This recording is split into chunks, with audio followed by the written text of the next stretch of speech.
but I'm doing it like this. Hey y'all. I don't know if the angle's good. You know what? I've been trying to fix it for like 5 minutes and it's not what I want it to be like, but I've given up, so whatever. Anyway, welcome back to another YouTube video. Today I'm going to be reviewing the 18, I think, books that I've read since the start of the year. So I guess you could say this is a 6-month book review. Yeah. And I'm doing it through tier maker. So I have 5 tiers and I'm gonna put each book into the tier that I think it deserves to be in based on my reviews. So first of all, spoiler warning, if you see any of the books down here that you haven't read that you want to read, don't watch this video because I will spoil it for you, and my review will probably either make you want to read it more or make you not want to read it. So yeah, just saying, spoiler warning.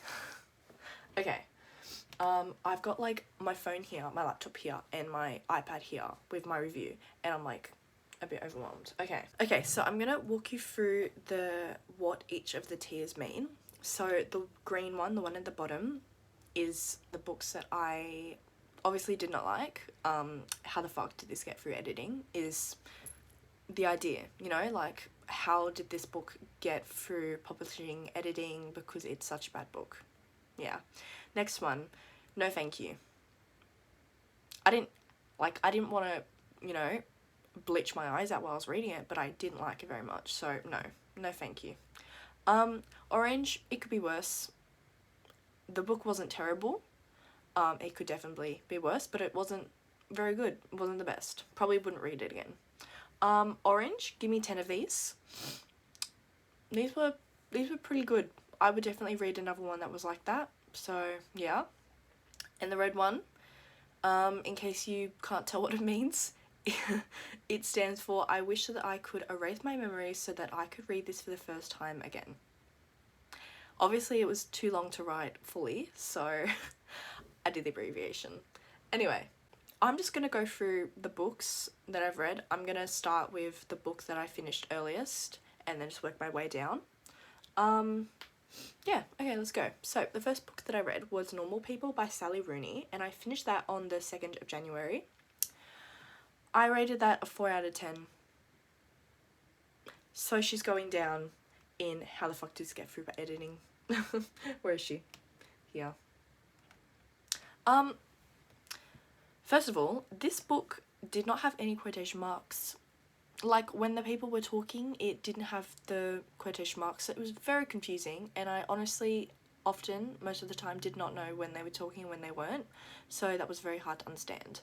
The ending was really boring. To be honest, I can't remember what the ending was, but obviously I found it boring. So yeah, but saying that, I did watch the drama that came out in 2020 or whatever, based on the book, and it was actually pretty good. It was only 1 season, but it was honestly much easier to understand because I could tell when people are speaking, you know, and I enjoyed it more than the book, but overall I would not read this again. So she's going down there. The next book that I read was Powerless by Lauren Roberts. That one I finished on the 2nd of January and I rated her an 8 out of 10. Therefore, she's going in, give me 10 of these. I could probably put it in the top rank, but I need to be really ruthless. So she's going there. Anyway, I loved the tension to enemies to lovers kind of thing. I'm a sucker for that kind of trope, I guess you could say. It was my first audiobook that I've read before, or I guess listened to, which I did through Spotify. And honestly, I'm kind of glad that I did, because I don't think I would have liked the book as much if I had read it myself. And at that point, I was on like a big road trip, so it got me through the road trip, I guess. But the guy that plays Kai's voice is very attractive, so that definitely helped. But in terms of the plot, the whole trial, like, powerless kind of idea is really overdone. Like, literally every second fantasy book is that kind of trope, and due to that, at the moment, the author is in some hot water about plagiarism. But you know what? If there's so many books with that kind of trope, it's bound to happen at some point. Oh, also, ignore that. I'm going to change that. I'm not, like... Ashley! No, I'm going to change that into a mirror. But just for now, ignore that and pretend it doesn't say Ashley's 18th.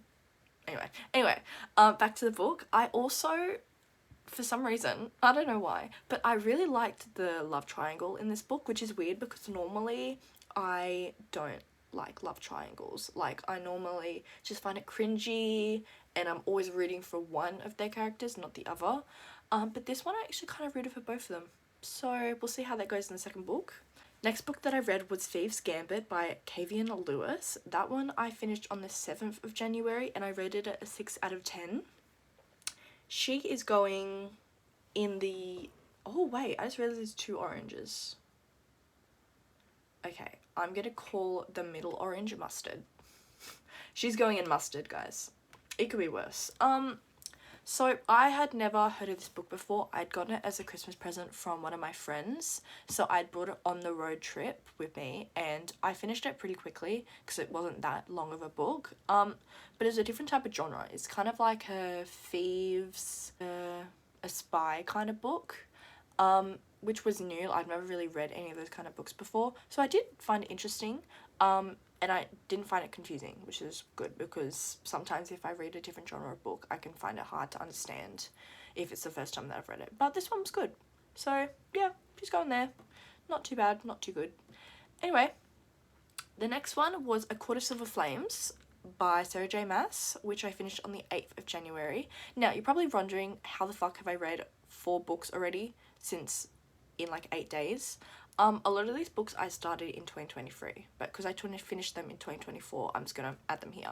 This one I started this book like in June of 2023, but because it's such a big fucking book, guys, it took me forever to finish. And it was a reread, so I wasn't that interested in it.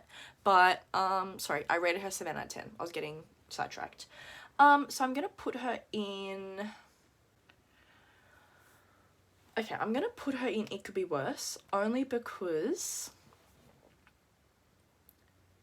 as much as I would love more... No, I take that back. She's going there because I love these kind... I love this series. Therefore, I want more books for the series. That's all I'm gonna say. Obviously, I hadn't read it for a while, so I kind of did forget what the plot was, but overall, I'm not gonna read it anytime in the future because it just took me so long to read. So yeah. The next book that I read was Love Redesigned by Lauren Asher. That one I finished on the 23rd of January and I rated it a 6 out of 10. She's going in the mustard one. It Could Be Worse. I liked it better than Fine Print, which was a book that I had read a couple weeks beforehand that I had annotated for my cousin for Christmas. That one, I literally had to like drag myself through because I hated it so much. I think the reason why I liked it so much is because it was an interior design kind of themed book, which is something that I'm really interested in, as you can tell. But I skipped all the smut because I just don't really like smut in romance. I don't know, it's just not interesting. There was an interesting cameo though from Fine Print, which I noticed, which is fun. I like when authors like kind of mix their books worlds together if they can, which is pretty cool. And I liked the Spanish aspect and how there was the translations at the bottom, which it made it interesting. Yeah. Okay, the next book was Captive Prince by C.S. Pacat, which I finished on the 27th of January. I rated her 7.5 out of 10. And I'm going to put her in the orange category because if I knew what the series was going to be like, I would have put her up the fucking top. Anyway, this book is a fantasy book, but it more focuses on the political side than the romance side, which is weird because... Not weird. It's weird that I liked it because normally I hate when romance is a subplot, but this one I actually really liked. It was really interesting and it really worked with the storyline. I loved that the book had a map. Whenever a fantasy book has a map, I am like ecstatic because it's so good. But this book also had a list of all the characters and their names and their occupation in the book, which was so helpful. Oh my god, I literally had to go back so many times to look at it because I just forgot who all the characters were. But authors should definitely do this more. Seriously, I will read any book that has that kind of thing just because it has that thing. So yeah. However, the plot is very weird. It's kind of like there's like two opposing nations. One of them, think of it as like ancient Greece-y kind of nation, I don't know, and the other one, think of it as like medieval France nation. I don't know, that's how I'm just gonna describe it. And they're like clashing, but the plot is deeper than that, but I don't know how to describe it, so just search it up on Goodreads. Okay, the next book that I read was House of Flame and Shadow by Sarah J Maas. I finished her on the 5th of February and I rated her a 7 out of 10. So she is going, give me 10 of these, only because, again, it's a Sarah J Maas book. I don't like the author, but I like her books. Like, I don't like her as a person, but I like her books, if that makes sense. So give me more of that kind of type of book, I guess. This was a very anticipated read for me, but she didn't really meet the mark, if that makes sense. Like, at the end of the second Crescent City book, there was a huge, like, plot twist, and I literally screamed when I read it. It was crazy. So everyone was excited for it, but this book just didn't really meet its mark. It was basically a crossover between the ACOTAR book.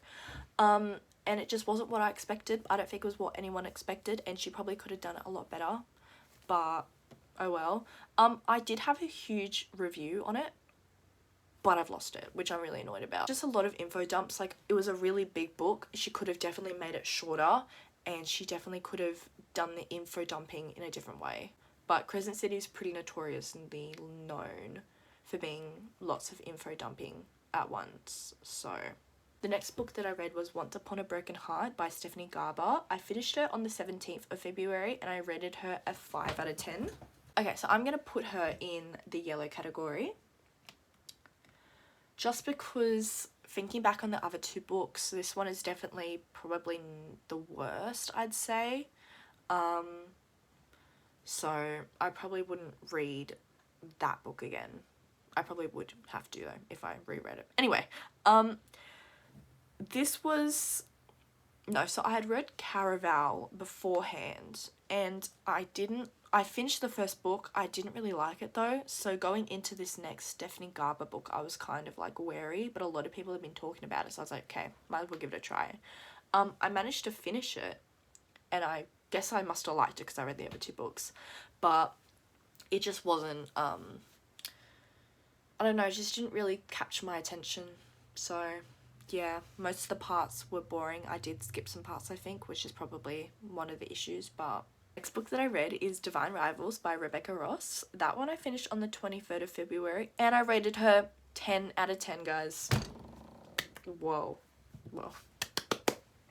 So obviously she's going up the top.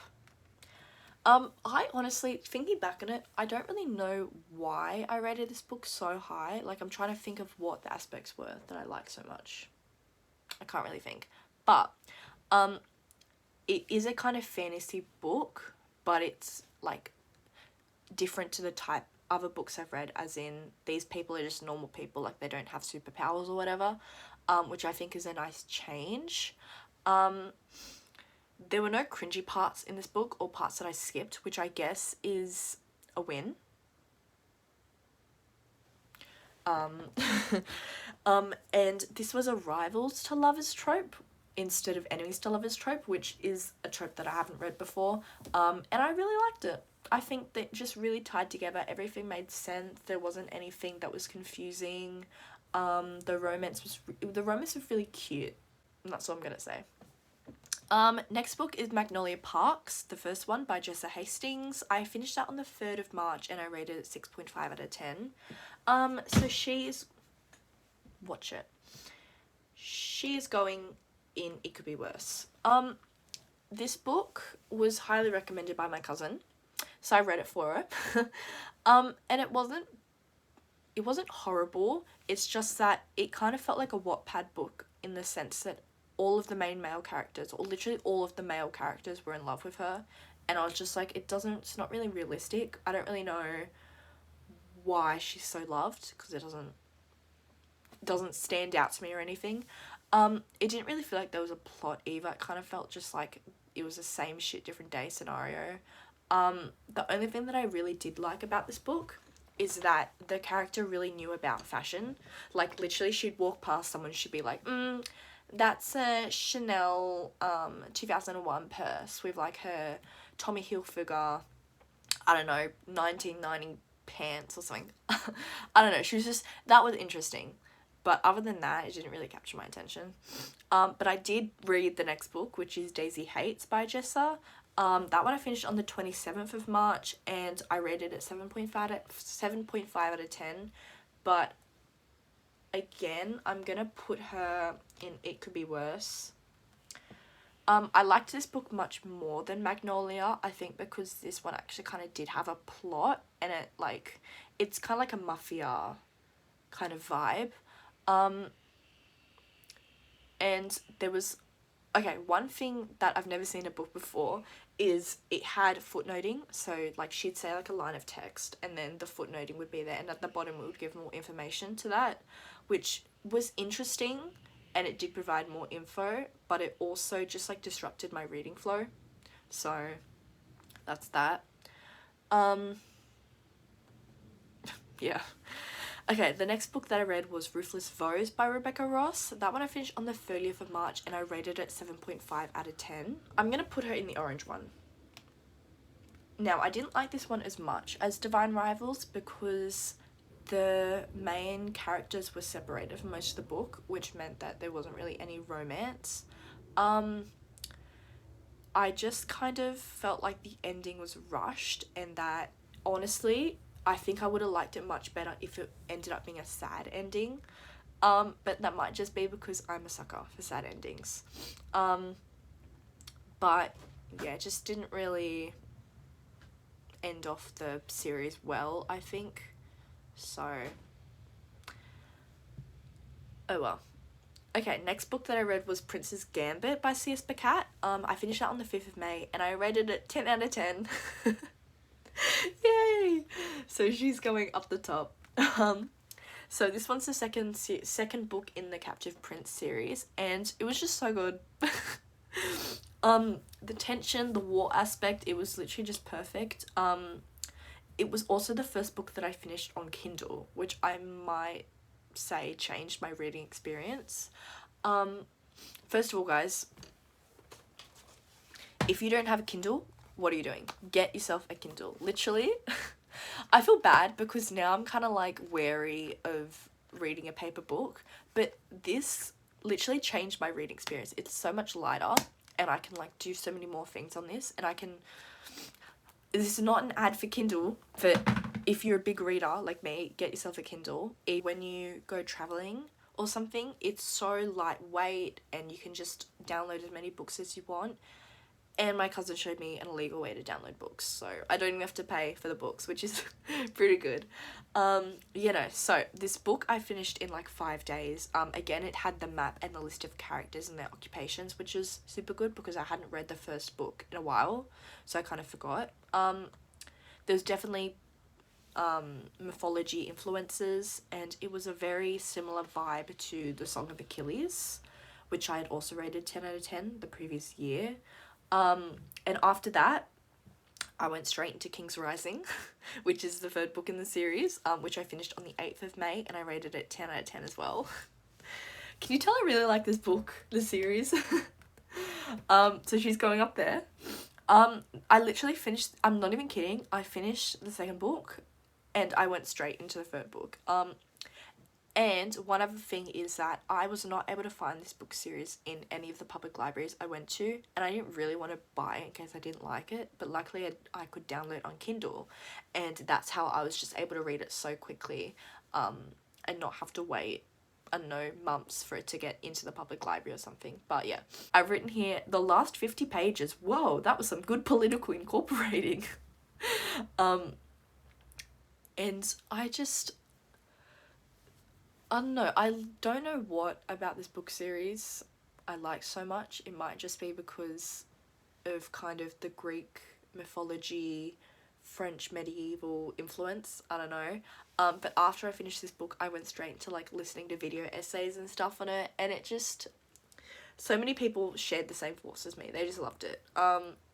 So yeah, recommend. I don't know how to describe the book, but recommend. Okay, next was A Ballad of Never After by Stephanie Garber, which I finished on the 16th of May, and I rated it 7.8 out of 10.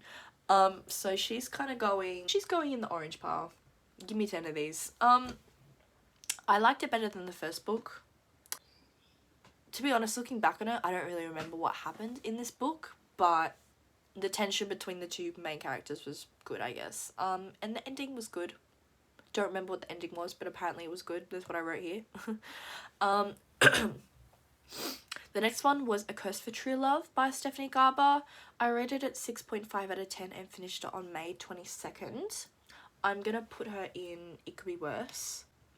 And I'm saying this because the ending was really shit. Like, it wasn't okay. It wasn't as good as the second book, but it was alright. But the ending was like a letdown. Like, there's so many loose ends and plot holes that just didn't make sense, and after I'd finished this book, I went straight to like Reddit and stuff and see if people had the same opinion as me, and everyone had the same opinion. They were like, what the hell, like, what about this person and this person, like, it just doesn't make sense. And yeah, it just wasn't, the ending was just not satisfactory. Yeah. Okay, one of the last books that I read was The Housemaid by Frida McFadden. I finished it on May 30th and I rated it 6 out of 10. This was my first thriller book, which I think I must have seen on TikTok or something and was like, oh, that's interesting. So I read her. The first part was really boring though. Like, it just kind of went into like the daily lives of this character. Which, by the way, I hated. I hated every character in this book. It was so hard to continue reading. But the second part was... I'm getting really nasally. The second part was actually, like, better because it went into the thriller aspect of this book. But other than that, I didn't really enjoy this book very much. And I'm gonna put her in no thank you. Saying that, though, I think I might read a Stephen King book because I know he's pretty good, pretty well known for his thriller books. I'm getting really nasally. Okay. The last books that I finished so far is the Throne of Glass series up to Queen of Shadows. So this is a reread for me. I've literally just put them all together because they're all kind of around the same ratings for me. So I'm going to put her in, give me 10 of these. I'd say the average rating for this was probably like a 7 out of 10. Queen of Shadows I definitely liked the most. But I hadn't read this book series for a while, but everyone was talking about it after the House of Flame and Shadow book came out, so I was like, might as well read it and just like refresh my mind or whatever. This book series is probably, I'd say it's her second best. ACOTAR's probably her best, and then this one I think, no, I took that back.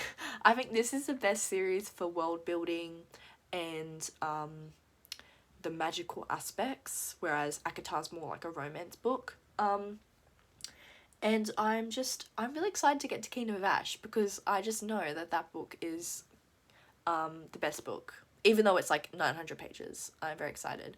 So yeah.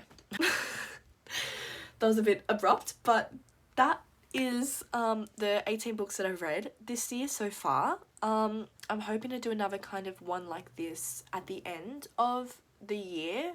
Hopefully I would have reached my goal, which is 40 books for the end of the year. And I guess I'll just rate those books then. But yeah, I hope you enjoyed this kind of video. It's a different kind of video and I am gonna hate myself when I have to edit this. Yeah. See you in the next video.